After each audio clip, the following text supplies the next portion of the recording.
Түркістан облысы Сауран ауданының құрылғанына биыл наурыз айында 1 жыл толады. Нақтырақ айтса, Қазақстан Республикасы президентінің жарлығымен 2021 жылдың 12 наурызында жаңа Сауран ауданы құрылып, 12 сәуірде аудандық әкімдік пен мәслихат құрылған болатын. Орталығы Шорнақ ауылы. Ауданда қазір 104 мыңнан аса халық тіршілік етіп отыр. Аудан әкімі Ғани Ырысбеков аудан әкімі қызметіне тағайындалған күннен бастап Сауранның әлеуметтік экономикалық ахуалын көтеруге атсалысып, дамыл таппай ат үстінде жүр.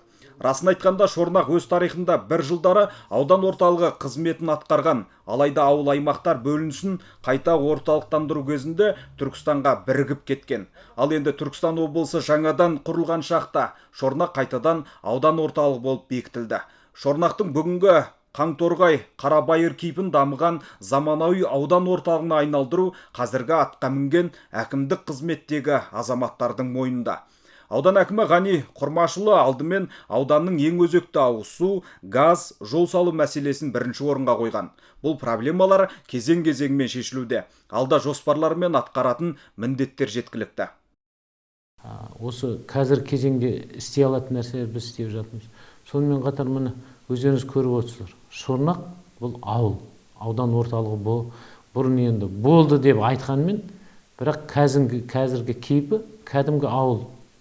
Бұл жерде айта беретін жаңағы керек десе жаңағы машина жуатын орында жоқ екен.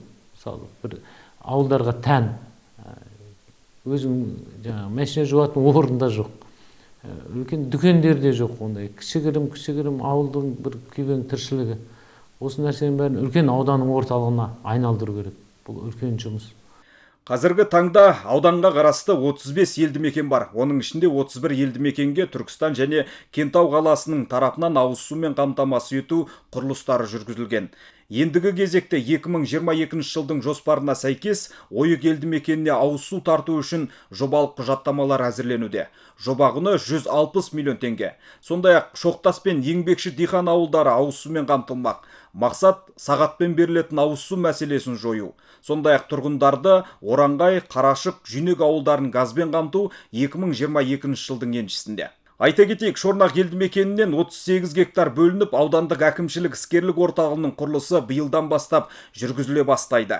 Түркістан облыстық құрылыс басқармасы ауданда 6 мемлекеттік нысанның құрылысын бастап кетті.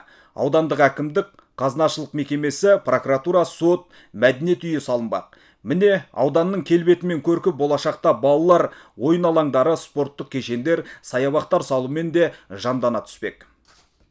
Мұның барлығы ел тыныштығы сақталғанда бейбіт өмірде жасалатын жұмыстар әрине.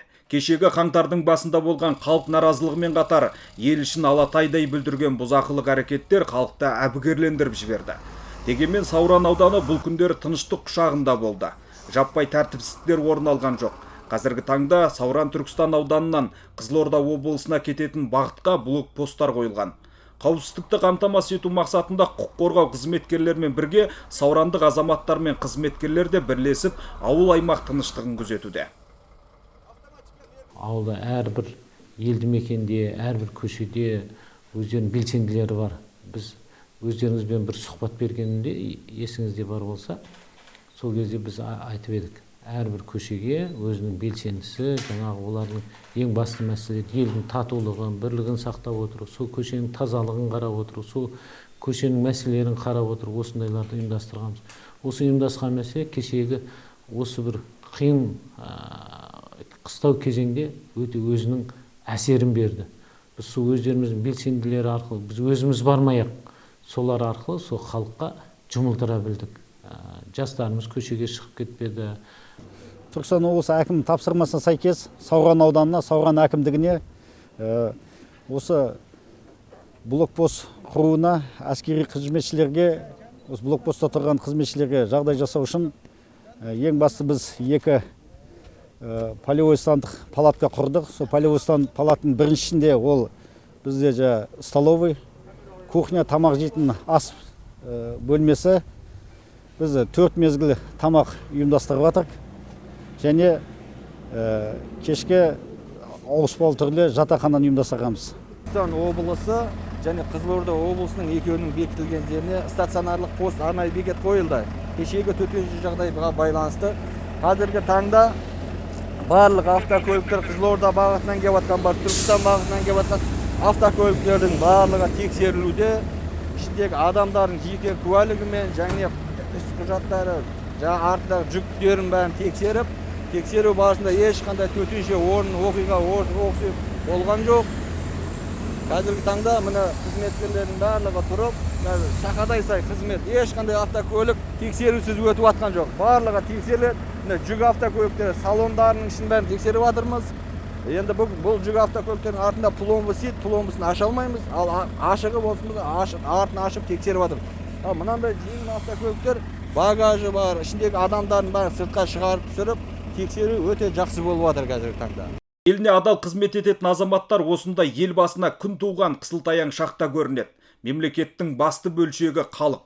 Ел абыройы мен халықтың мамыражай бейбіт өмірін қорғау үшін күндіз-түн аянбай еңбек етіп жүрген азаматтарымызға мың алғыс. Сауран алдағы уақытта белді де беделді аудандардың біріне айналары сөзсіз. Біз бұған бек сенімдіміз.